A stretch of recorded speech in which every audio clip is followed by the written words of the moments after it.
Chapter 16. You're wrong, I cried. They wouldn't leave. About half an hour ago, the horror repeated. She shrugged her shoulders under the bulky monster costume. I was at the gate when they left. But, but, I sputtered. The two horrors turned and began walking toward a small white shed at the edge of the plaza. Hey, wait, I called, chasing after them. You made a mistake.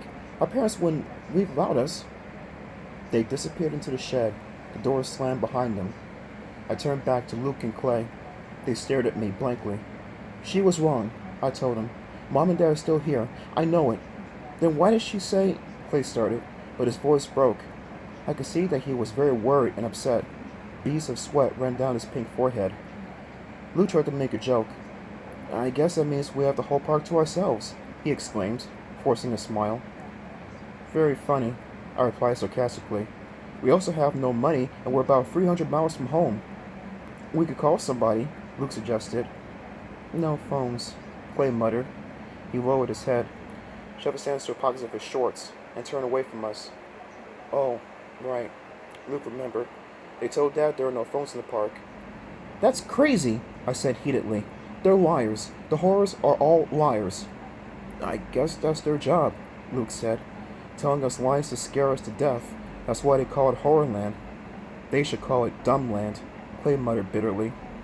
But it's so cool, Luke protested. I love being scared out of my wits, don't you? He gave Clay a hard shove. No, Clay replied softly. He made no attempt to shove Luke back.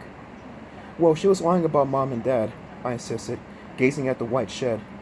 She was just trying to scare us. Mom and Dad are still here. We just have to find them.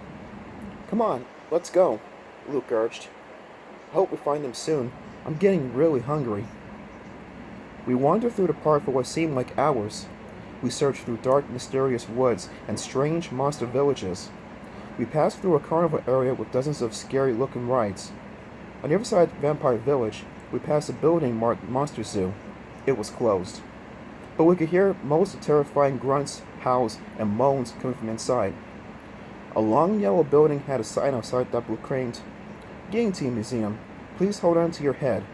Luke wanted to go inside, but Clay and I talked him out of it. Horrorland was surprisingly empty. We passed several horrors scurrying along the paths in their bright green costumes, and we saw a few families wandering around, always with crying kids. The rides in the carnival area were all running empty. All of the food stands and restaurants were empty too. We walked clear across to the other end of the park. I was feeling more and more worried. Why aren't we running to Mom and Dad? Surely we should have seen them by now. Clay had become very quiet. I could tell he was really scared. Even Luke trudged along with his shoulders slumped and his head down. By the time we found ourselves back at the alligator pond, I was feeling pretty bad. I crossed the grassy shore and walked up to the edge of the brown water. What do you think happened to those teenagers who went swimming here? Luke asked, staring across the pond. Think the alligators ate them? Maybe, I replied. I wasn't really listening to him. I was thinking about Mom and Dad. Hey, look! Clay cried, pointing to the water. I saw two long greenish-brown logs floating toward us on top of the water. It took me a while to realize that the logs were alligators. Big ones, Clay declared in a hushed whisper. Better step back, I warned him. All three of us were standing at the water's edge. The alligators floated silently just below the surface of the still water, hardly creating a ripple. Mom and Dad didn't leave without us, I repeated for the 1000th time. But we searched everywhere, Luke said quietly. They didn't leave without us, I said. They will never leave without us. So, I hesitated. I was thinking hard, and my thoughts were all frightening. So? Clay asked eagerly. So if none in the park, I continued, it means something happened to them. Something bad happened to them. Clay gasped. Luke narrowed his blue eyes at me. What do you mean, Lizzie? He asked. I mean, maybe this place really is evil, I said. And maybe the horrors or somebody did something bad to Mom and Dad. I stared down at the brown alligator backs gliding so smoothly, so effortlessly toward us. That's crazy, Luke muttered. I knew it was crazy, but I had no other explanation.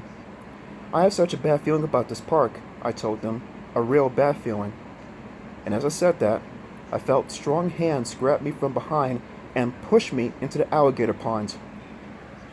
17 next time.